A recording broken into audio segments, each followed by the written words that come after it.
lafee tokko nuti ilmaan biyyaa addaan nu fageessani. Kutaaf amantii gosaan nu qoqqoodanii dallaa nutti ijaarani.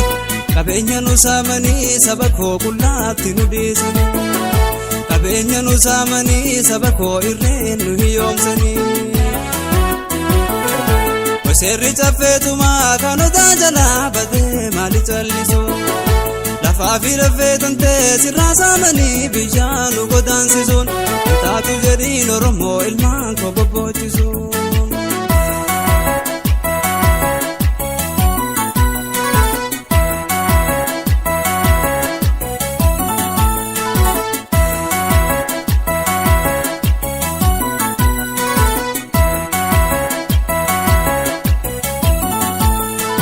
Daangaa dabree alagaatu gabroonfatee nyaatee dhugee dhiiga keenya nu tuutatee laalaa garaa Oromoo yoom irraanfatee laalaa garaa Oromoo yoom irraanfatee.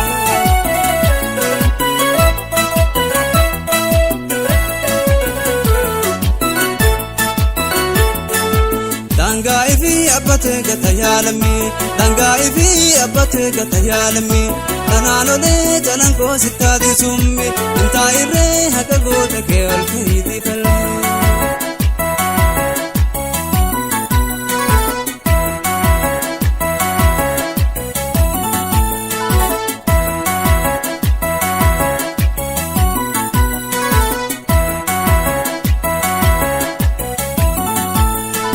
Bileena torbaatamaa boqonnaa dhabuun dhiiroo maali mallisaa. Daltu nama gadii eenyuunee hayyuun keenya maa'uusa. Godaanee biyyaa bahee sabni koo eenyuutu wal deebisa. Dhiigaa fi lafee tokko nuti ilmaan biyyaa addaan nu fageessani. Kutaaf amantii gosaan nu qoqqoodanii dallaa nutti ijaarani. Qabeenya nu saamanii saba koo qullaatti nu dhiisanii. Qabeenya nu saamanii hiyyummaan sammuu teenya miidhanii. Dhiigaa fi lafee tokko warri diinota addaan facaasanii. Kutaaf amantii gosaan nu qoqqoodanii lammii koo gowwoomsanii. Qabeenya nu saamanii hiyyummaan sammuu teenya miidhanii. Heerri caffeetumaa kanota jalaa badee maali callisu. Dhugaa fi dhugootan ta'e ija jaamsanii biyyaa nu godaansisuun. Intaatu jedhiin Oromoo ilmaan koo bobboochisuun. Taatu jedhiin saba koo ilmaan koo bobboochisuun.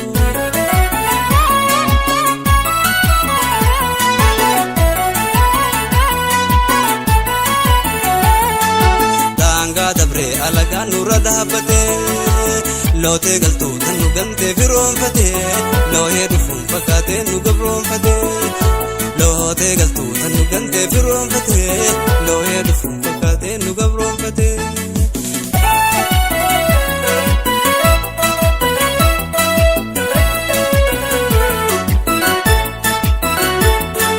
Dangaa ifi abbatee gata yaalamee dangaa ifi abbatee gata yaalamee. Tanaalee jalan koo gochoota summee irraanfattee irraan taa'inii ol ka'iitii falmee.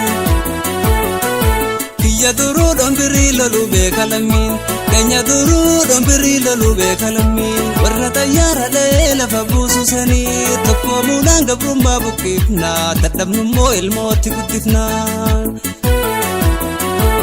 Jedhee kalee sumaaleetti lafa kaa'ee waadaan abbaa keenyaa irra eeyse ga'ee. Leenci rafee yeroo nu gungumaa dinneetii taahin taatu gonkumaa.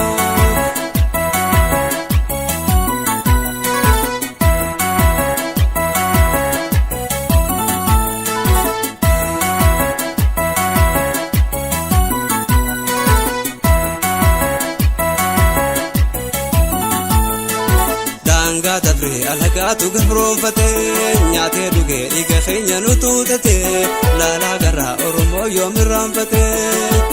Nyaatee dhugee dhiiga keenya nu tuutatee laalaa garaa Oromoo yoom irraanfatee.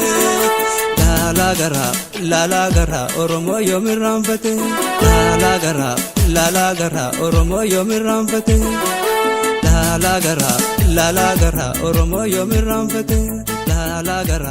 Laalaa garaa Oromoo yoom irraanfatee. Isinitu beeka